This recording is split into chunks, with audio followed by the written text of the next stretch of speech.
Right, so after just doing a Beatles song that was only Paul and Blackbird, and then just doing Imagine by John Lennon, clearly we're still doing Beatles reactions because I still have a bunch of those to get to, but I noticed that we're getting a lot more. I saw a couple of George Harrison recommendations, so I see we're also getting into their solo careers now.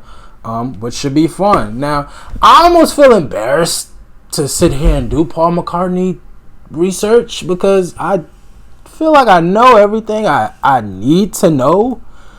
But I guess y'all could just skip this if y'all don't want to say. Again, I'm not even going to sit here and read it all because I know it's going to be a lot. And again, most of it we know. So, we're not going to do all of this. Because again, we know Paul, we love Paul, legend, icon, whatever words you want to name, one of the greatest to ever do it. So we're not gonna sit and read all of this. And again, if you want to skip it, just go ahead and skip it. But we're gonna make this real quick. So he's a singer musician who gained worldwide fame with the Beatles, for whom he played bass guitar and shared primary songwriting and lead vocal duties with John Lennon. One of the most successful composers and performers of all time, McCartney is known for his melodic approach to bass playing, versatile and wide tenor vocal range, and musical eclecticism. All right, exploring genres ranging from pre-rock and roll pop to classical ballads and electronica. His songwriting partnership with Lennon is the most successful in modern music history. Born in Liverpool, taught himself piano, guitar, and songwriting as a teenager, influenced by his father, as well as Little Richard and Buddy Holly. After the Beatles disbanded, he debuted a solo artist with the 1970 album McCartney, and went on to form the band The Wings with his first wife Linda and Denny Lane. Wings became one of the most successful bands of the 1970s. Beyond music, he has been involved in projects to promote international charities related to animal rights, seal hunting, landmines, vegetarianism, poverty, and music education. He has written or co-written 32 songs that have topped the Billboard Hot 100. Jesus Christ. As of 2009, he had sales of 25.5 million RIAA certified units in the United States. Inducted into the Rock and Roll Hall of Fame twice as a member of the Beatles and solo. An Academy Award, Primetime Emmy, 18 Grammys. A member of the Order of the British Empire in 1965, and was appointed Knight Bachelor in 1997. As of 2024, he is one of the wealthiest musicians in the world with an estimated fortune of over £1 billion, which I'm quite sure is worth over $1 billion.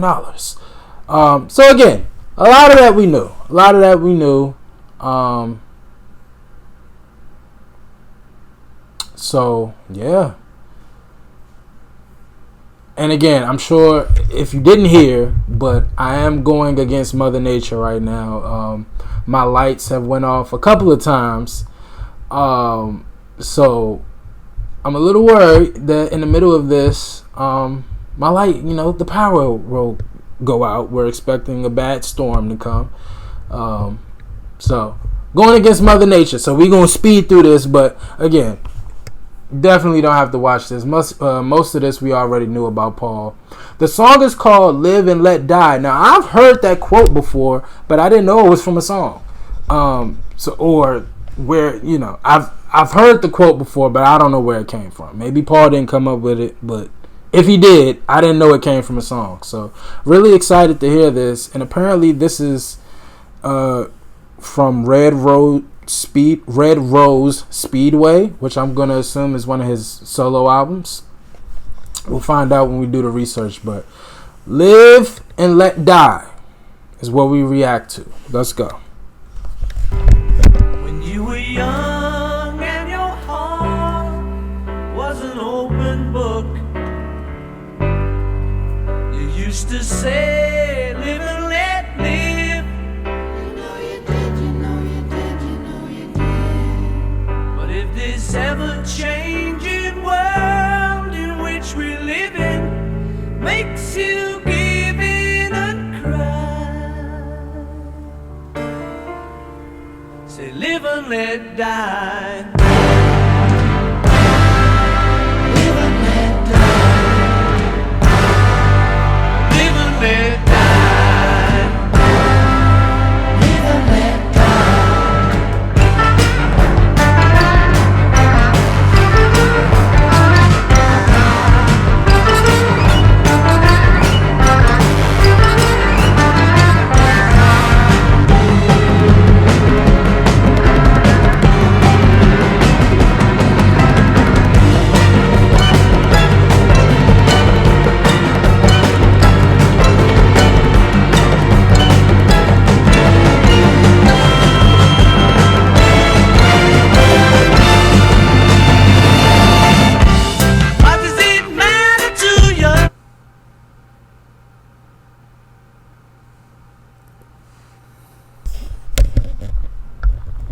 Excuse me?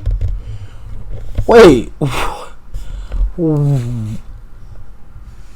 That was insane. What was that? I don't think I've ever heard a random, like, drum solo in the middle of a song.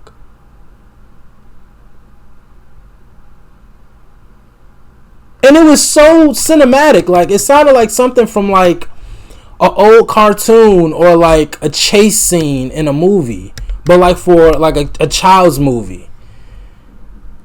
Just that part right there, like it sounded like something out of like Looney Tunes. Honest to God, it sounded like a score for Looney Tunes. But that was crazy. I don't think I've ever heard that before. I've never heard just like a random drop in the beat and the drums just go crazy. I don't even think Zeppelin did anything like that before. Not in the studio version. Now, when we watch a lot of live performances, we might hear that. But I've never heard that in a studio song, ever. That's nuts. So already, and I just said, it's so crazy because I said this about John. And you know what? That wasn't songwriting. That's more composition. So far, what I've said about the Beatles, I said George might be my favorite Beatle. John might be my favorite songwriter. And it looks like Paul is going to be my favorite composer. Or at least producer. Whichever one you want to label it. But that was insane. I actually kind of want to go back a little bit. That like it caught me so off guard.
This ever-changing world in which we live in makes you give in and cry. Say live and let die.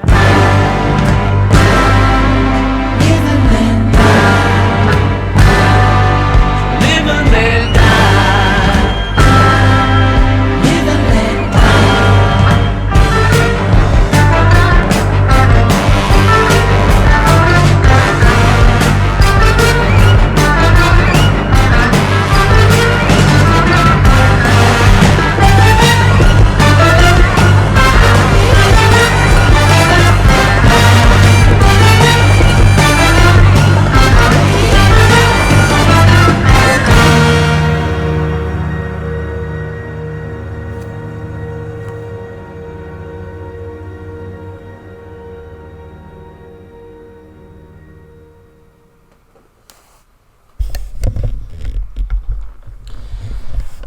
Yep, I think Paul, out of the Beatles, might be my favorite composer. He might be my favorite composer. That was nuts. And it's so, like, it was so, like, I don't want to say all over the place, but, like, it is so distinct that I don't even think I can tell you, like, what era that's from. I don't know if that's 80s or 90s. We're about to find out. We're about to do the research, but I've never heard anything like that before a day in my life. Never. I can't even tell you. That's from the 70s? A James Bond movie. I could see that. I could see that for a James Bond movie. That's nuts. This is the 70s? Oh, that's so ahead of its time. Yeah. Paul might be my favorite composer or producer. Well, composer. Because I know George Martin, the unofficial Beatle, is the producer. Paul might be my favorite composer. That was nuts. The horns, the drums, everything. That was crazy. So it was the theme song of the 1973 James Bond film of the same name, Live and Let Die, performed by British-American rock band Wings, written by English musician Paul McCartney and his wife Linda McCartney. It reunited McCartney with former Beatles producer George Martin. Yeah.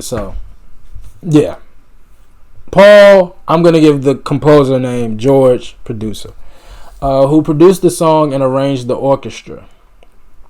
Yeah, George Martin, a bad boy. That's a bad boy. McCartney was contacted to write the song by the film's producer, Harry Saltzman and Albert R. Broccoli, before the screenplay was finished. Wings recorded Live and Let Die during the sessions for Red Rose Speedway in October 1972 at Air Studios. It was also the first rock song to open a Bond film. That's dope.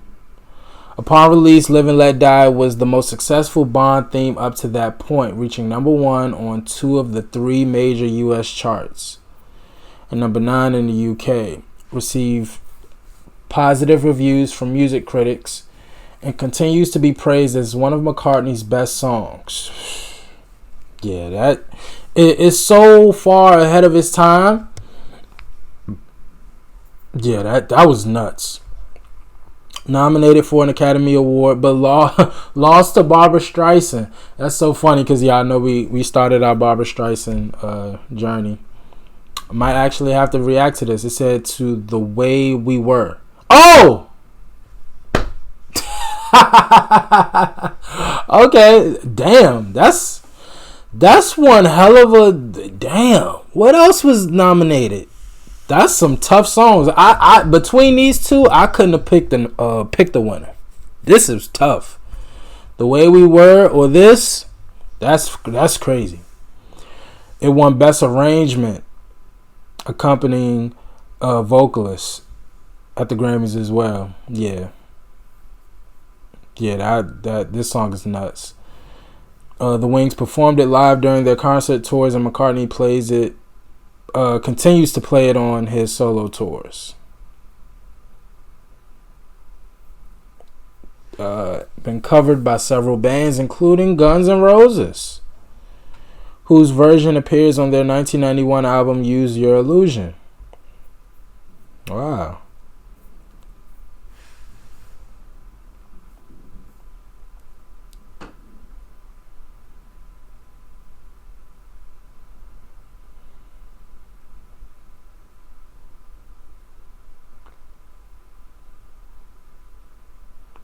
Wait, let me read this.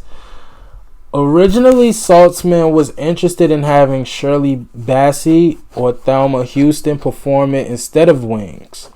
Martin, I'm assuming George Martin, said McCartney would allow the song to be used in the movie only if Wings was able to perform the song in the opening credits. I'm very intrigued to know why Paul specified that. And maybe he didn't say that and George misinterpreted. I don't know. But that's a very specific thing to ask for. The recording contract specified that McCartney would perform the title song under the opening titles. Oh, wow. That's interesting. I mean, it's not like it's a bad thing. I'm sure it was a great idea. But I've never heard of that type of just, I don't know. I've never heard of, and I've heard weirder things, like what artists ask for or stipulations that they ask to be in their contracts. Like, that's not even on the scale of weird things that I've asked for. It's not weird at all. I'm just really intrigued to know why he asked for that. Like, what prompted him to say, hey, I'll only give you this song if it can be if it's one of the first things you hear as soon as the movie comes on. Like, I'm really intrigued to know why. Because it's so, like, forward thinking. If there's any particular reason why Paul wanted that, I just want to know why, because that's very interesting.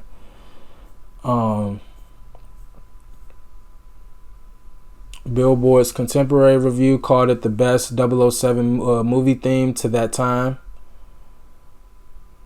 Wow.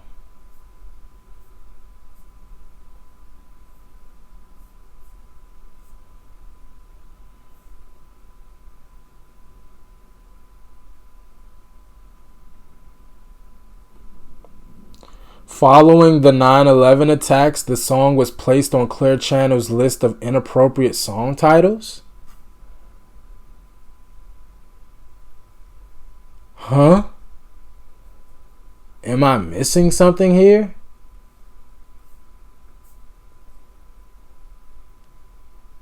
I won't ask. Ray Cooper is on percussion. Denny Sywell drums.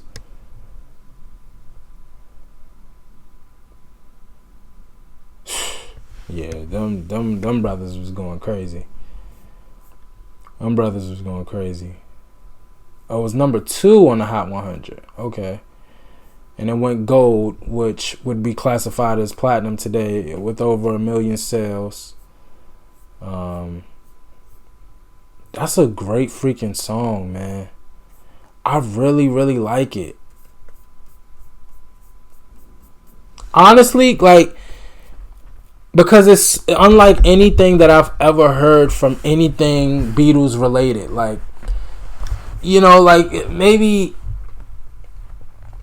early Beatles, like when there were a lot of their music had a little bit more of a faster pace, but still, like, nothing quite like this. And obviously, it was a completely different time and era.